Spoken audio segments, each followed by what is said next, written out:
मगही के हाखिन उआन बनसाना माँ सुनल होइबू।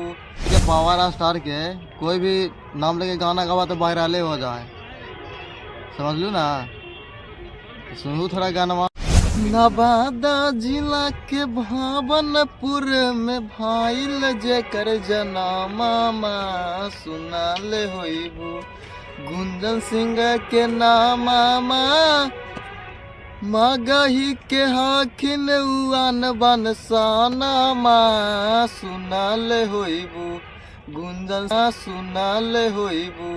गुंजन सिंह के नामा माँ, गुंजन सिंह के नामा माँ हो, गुंजन सिंह के नामा माँ मगही भोजपुरी में बाजे जे कर गाना माँ सुनल होइबू।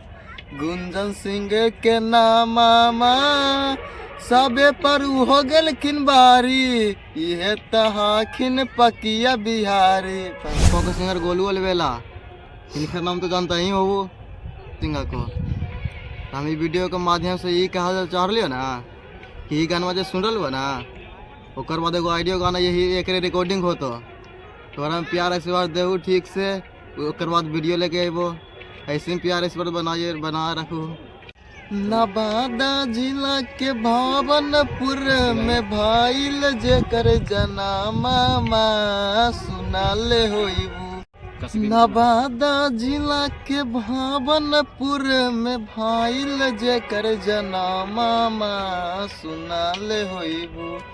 गुंजन सिंह के नामा माँ मगही के हाखिन उआन बनसाना माँ सुनल होइबू।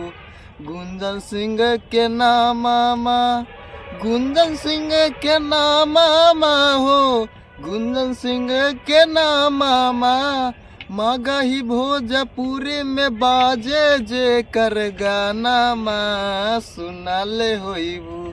गुंजन सिंह के नामा माँ सबे पर हो गलखिन बारी, इहे तहाखिन पकिया बिहारी।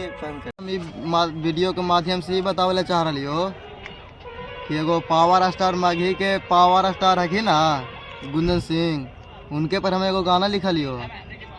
सुनिए तो पक्का लाइक कमेंट पक्का करिए, कैसा ना को ना को एक रिकॉर्डिंग होता ना तो पूरा मगही इंडस्ट्री हिल जेतो। मगही